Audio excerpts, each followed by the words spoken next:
좋은 것만 보고 좋은 것만 듣고 좋은 말만 하자. 그러면 좋은 것이 온다. 가족이 아플 때 예수님께 말씀드리면 고치신다. 가족이 아플 때 예수님께 말씀드리면 고치신다. 이스라엘 성지순례를 갔을 때 고고학 발굴 중에 어떤 것들이 있었느냐 하면 예수님 당시에 사람들이 거주하던 살던 그 집을 발굴한 터를 본 적이 있습니다. 그 집이 어떻게 발굴이 되고 그 당시 사람들이 어떻게 살았느냐 하면 부엌이 하나 있고 부엌이 하나 있는데 방이 여러 개가 있는 거예요. 방이 여러 개가 있는 것을 볼 때 예수님 당시에 사람들은 대가족을 이루면서 그렇게 살았구나. 우리나라도 과거에 대가족이었죠. 근데 요즘에는 핵가족을 지나서 1인 가족이 그렇게 많이 늘어나고 있습니다. 그러나 과거 우리가 대가족을 이루고 살았던 것처럼 예수님 당시의 사람들도 한 집안에 여러 세대가 많은 사람들이 그렇게 모여 살고 대가족을 이루며 살았다라고 하는 것을 그 주택이 고고학적 발굴을 통해서 나타난 것을 보면서 알 수가 있었습니다. 가족이 많으면 좋은 일이 많죠. 가족이 많으면 좋은 거 많죠. 그러나 탈도 많고 일도 많고 그런 거 잘 아시죠? 오늘 본문은 그래서 가족들이 있을 때 그 가족들에게 일이 생기고 탈이 생기고 했을 때 그 일을 어떻게 해결해야 되는지를 가르쳐 주시는 그런 말씀입니다. 예수님께서 회당에서 말씀을 가르치셨어요. 그리고 나서 그 말씀 가르치시는 것을 마치자마자 곧바로 시몬 베드로의 집으로 가십니다. 베드로와 함께 사는 장모님, 그분이 열병에 걸렸기 때문에 베드로의 집으로 바로 가셨던 거죠. 베드로의 집 앞에 가셨을 때 많은 사람들이 모여 있었어요. 많은 사람들이 모여 있다라고 하는 것은 그 장모님의 병이 심상치 않았다라고 하는 것을 말해주고 있는 것입니다. 예수님께서는 그 심각한 병 중에 누워있는 베드로의 장모에게 다가갑니다. 그리고는 손을 잡으셨습니다. 그리고는 일으켜 세우셨습니다. 여러분, 예수님이 그 심각한 중병에 걸려있는 분의 손을 잡고 일으키셨더니 열병이 떠나갔습니다. 많은 사람이 생사를 걱정했던 베드로의 장모님은 그 자리에서 일어나 오늘 말씀에서 이렇게 기록합니다. 예수님을 대접했다. 예수님을 대접할 정도면 완전히 회복됐다라고 하는 것을 말하는 겁니다. 예수님이 말씀을 가르치시기 위해 회당에 계실 때 베드로는 자기의 장모 병에 걸렸다라고 하는 것을 예수님께 소식을 전하는 거예요. 그리고는 예수님께 집으로 와주시기를 부탁드렸습니다.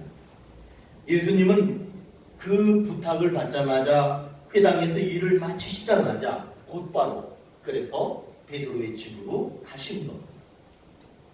생사의 경계선을 넘나드는 베드로의 장모. 여러분, 이거 되게 중요한 거예요. 예수님이 마다하지 않으시고 그 병든 자의 손을 붙잡으시고 일으키시고 그 자리에서 아픔을 쫓아내셨습니다. 이 베드로의 장모님이 고침을 받을 수 있었던 것은 두 가지예요. 한 가지가 뭐냐면 베드로가 예수님께 자신의 장모가 우리 가족이 아픕니다 라고 하는 것을 말씀드렸다는 것이고, 예수님을 그 아픈 사람이 있는 곳으로 모셔왔기 때문이라고 하는 겁니다. 오늘 우리에게 약속하십니다. 약속의 말씀을 주셨습니다. 만지시고 일으키시고 고치신다. 한번 따라해 보실까요? 만지시고 일으키시고 고치신다. 이 약속을 오늘 베드로의 가정에만 한 것이 아니라 우리들 각 가정에도 그렇게 약속하신 줄로 믿습니다. 마태복음 4장 23절에 예수께서 온 갈릴리에 두루다니사 그들의 회당에서 가르치시며 천국 복음을 전파하시며 백성 중에 모든 병과 모든 약한 것을 고치시니. 예수님은 이 세상에 자신이 오신 목적이 무엇인지를 뚜렷하게 말씀합니다. 말씀을 가르치시기 위해서 오셨답니다. 그리고 하늘나라를 전파하시기 위해서 오셨답니다. 그리고 이 땅에 많은 사람들이 아픔을 겪고 있을 때 그 아픔을 고치시기 위해서 오셨다. 이렇게 약속하는 말씀입니다. 우리 주변에는 예수님이 필요한 사람들이 참 많습니다. 그 중에 우리의 가족들도 예수님이 필요합니다. 우리 가족에게 문제가 생기면 예수님께 말씀드려야 합니다. 그리고 예수님을 모셔와야 됩니다. 그러면 만져주시고 일으키시고 고쳐주신다. 그렇게 약속하고 있습니다. 여러분, 이게 원칙이에요. 여러분 절대로 이 믿음을 놓치시면 안 됩니다. 오늘 예수님은 우리 가족들에게, 우리들에게 분명히 약속합니다. 만지시고 일으키시고 고치신다. 오늘 이 약속이 이루어지기 위해서는 말씀드리지 않고 있다면, 그리고 예수님을 모셔드리지 않고 있다면 그건 반드시 회개하고 뉘우치고 돌이켜야 합니다. 오늘 말씀에 베드로는 가족 중에 한 분이신, 나이가 더 많으셨겠지요? 장모님께서 병에 걸렸습니다. 그러자 그 소식을 예수님께 말씀드렸고 집으로 모셔왔습니다. 예수님은 베드로의 집에 들어가시자마자 곧바로 손을 잡으셨습니다. 그 다음에 뭐예요? 일으키셨습니다. 그 다음에 뭐예요? 열병을 완전히 깨끗하게 쫓아내셨습니다.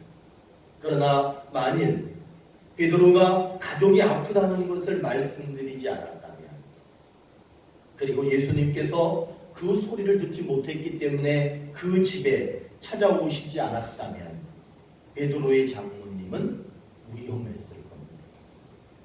성경에는 다양한 아픔들을 가진 사람들이 참 많이 나옵니다.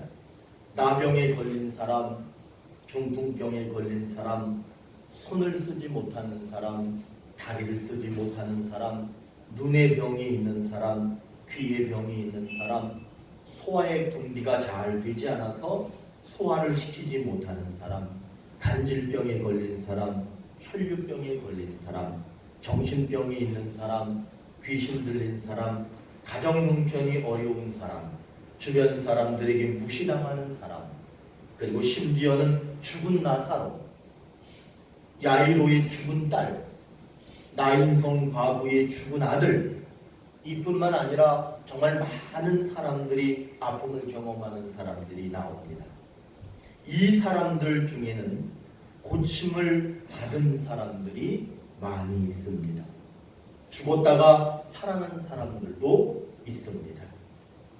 어떻게 그렇게 될 수 있었느냐? 예수님께 말씀을 드렸다는 것을 볼 수 있습니다. 그리고 그들이 예수님을 만났다는 사실도 볼 수가 있습니다. 여러분, 예수님께 말씀을 드리고 또 예수님을 만나고 예수님을 모셔드리고 그렇게 할 때에 예수님께서는 만지셨고 일으키셨고 고쳐주셨습니다. 우리들이 이런 은혜 속에 있기 위해서는 우리 가족 중에 예수님의 도움이 필요한 사람이 생긴다면 예수님은 고칠 수 있다, 예수님은 고치지 못한다, 예수님은 고친다, 못 고친다, 그런 것을 따지지 말고 무조건 어떤 문제가 있든지 아픔이 있는지 말씀드리고 어떤 아픔이 있는지를 말씀드리고 예수님을 모셔드려야 합니다. 그러면 만지시고 일으키시고 고쳐 주실 줄로 믿습니다.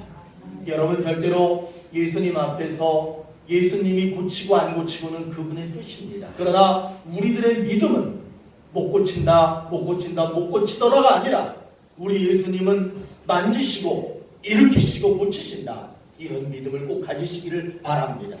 그러면 우리 주님이 주님의 뜻대로, 주님의 선하신 뜻대로 그렇게 이루실 거라고 확신합니다. 오늘 분명히 약속하셨습니다. 만지십니다, 일으키십니다, 그리고 고치십니다. 이것이 오늘 우리에게 주시는 약속입니다. 여러분, 이 약속이 이루어지기 위해서는 따라합니다. 말씀드리자, 모셔드리자, 말씀드리자, 모셔드리자. 오늘 말씀에 예수님은 회당에서 나오자마자 곧바로 베드로의 집으로 가셔서 생사를 넘나드는 가족이었던 장모님을 고쳤습니다. 베드로는 가족이 병에 걸렸다는 것을 예수님께 알렸습니다. 그리고 집으로 모셔드렸습니다. 그렇기 때문에 그런 역사가 일어난 줄로 믿습니다. 예수님은 예방약이 아니에요. 그분은 항생제도 아닙니다. 어떤 치료제도 사용하시지 않습니다. 그런데 놀라운 것은 예수님이 계신 곳에 있는 사람은 어떤 문제를 가지고 있든지 해결받았습니다. 여러분, 어떤 경우가 있냐, 어떤 일들이 있느냐 하면 암 전문의 있잖아요. 암을 전문적으로 치료하는 분, 그분들이 자기가 암에 걸려가지고 자신이 암 투병을 어떻게 했는지를 말하는 그런 내용들을 본 적이 있습니다. 암을 고치는 의사가 자기가 암에 걸렸을 때 당황스럽답니다. 자기가 자기를 어떻게 치료해야 되는지, 다른 사람은 이렇게 저렇게 많이 치료해 왔지만 자기를 어떻게 치료해야 되는지 참 당황스럽다라고 말하는 것을 봤습니다. 여러분, 사랑하는 가족에게 아픔이 생기면 가슴이 얼마나 아픕니까? 어떻게 해결해야 할지 몰라서 슬퍼하기만 합니다. 우리가 사는 세상은 그렇기 때문에 어떤 치료제, 의술, 그런 것만으로 고칠 수 있는 질병이 있는 것은 아닙니다. 아무리 의술이 좋고 치료제가 좋다 하더라도 고칠 수 없는 질병이 참 많습니다. 세상에 어떤 문제가 생겼을 때 세상을 살아가는 처세술, 그거 가지고 세상의 문제들을 풀어갈 수만도 없습니다. 예수님은 의술을 전공하시지 않았어요. 그분은 심리학을 전공하지도 않았습니다. 그분은 경제학이나 사회학이나 그런 것들을 전공한 적이 없습니다.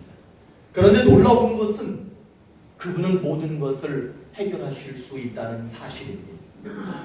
그렇기 때문에 우리들의 지식이 아니라, 우리들이 생각하는 예수님, 판단하는 예수님이 아니라 그냥 예수님, 순수한 예수님, 그분을 믿으시기를 바랍니다. 우리에게 어쩌면 아픔이 있을 겁니다. 우리가 소망하고 기도했는데 그대로 이루어지지 않아서 우리가 어쩌면 아픔이 있을 수 있고 어쩌면 불신이 생길 수도 있을 겁니다. 그러나 여러분, 믿으십시오. 예수님이 그래도 제일 잘합니다. 그래도 예수님이 제일 잘 고칩니다. 그리고 예수님이 문제를 제일 잘 해결할 수 있습니다. 여러분, 우리가 고침받지 못하고 해결받지 못한 문제가 있다 할지라도 끝까지 예수님을 붙드는 믿음을 가지시기를 바랍니다. 그러면 결국에는 우리 가족들이 어떤 문제를 만났을 때 반드시 해결해 주실 거라고 믿습니다. 부모님에게, 가족에게, 형제에게, 자녀에게 어떤 문제가 생기면 예수님께 말씀드리십시오. 그리고 예수님을, 그분과 짝을 맺도록 예수님을 모셔드리십시오. 그러면 예수님께서는 어떤 문제가 다가오더라도, 어떤 아픔이 다가오더라도 반드시 해결해 주실 것을 오늘 약속하고 있는 것을 믿으시기를 바랍니다. 예수님이 계시면 그것이 약입니다. 예수님이 계시면 그것이 치료제입니다.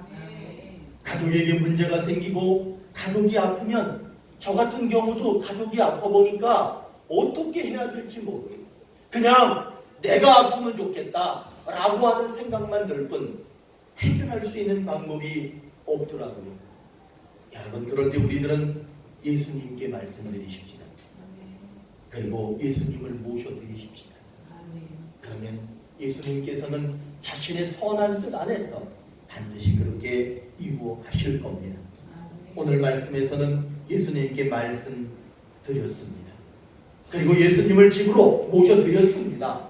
그럴 때 베드로의 가족이었던 베드로의 장모님이 고통스러운 질병에서 생사를 넘나드는 상황 속에서 예수님으로부터 고침을 받았습니다. 부모님, 형제, 자녀, 친인척, 우리 가족에게, 우리에게 아픔이 분명히 찾아옵니다. 안 찾아오면 얼마나 좋겠어요. 그러나 찾아옵니다. 여러분, 이제 잊지 맙시다. 그럴 때 예수님께 말씀드리자. 예수님께 말씀드리자. 예수님을 모셔드리자. 그러면 예수님께서 고치신다. 예수님께서 모든 것을 해결하신다. 여러분, 이런 믿음을 끝까지 가지시기를 바랍니다. 사랑하는 온누리 교회 성도 여러분, 예수님은 만져주시는 분이에요. 여러분, 우리가 고통 속에서 아무것도 할 수 없을 때 그분은 우리를 분명히 만져주시는 분입니다. 그리고 우리를 일으켜주시는 분입니다. 일어날 수 없을 때, 몸과 마음이 아파 일어날 수 없을 때 우리를 일으키시는 분입니다. 세상이 고치지 못한다 할지라도 예수님은 고치실 수 있는 능력을 가지고 계신 분입니다. 여러분, 그분을 믿으시고 이제 앞으로는 그분께 말씀을 드리고 그분을 더욱더 가까이 모셔드리는 그런 삶을 사셔서 우리 가족들에게 아픔이 생길 때 해결해 주시는 놀라운 은혜의 삶이 이루어지기를 간절히 축복하고 소망합니다.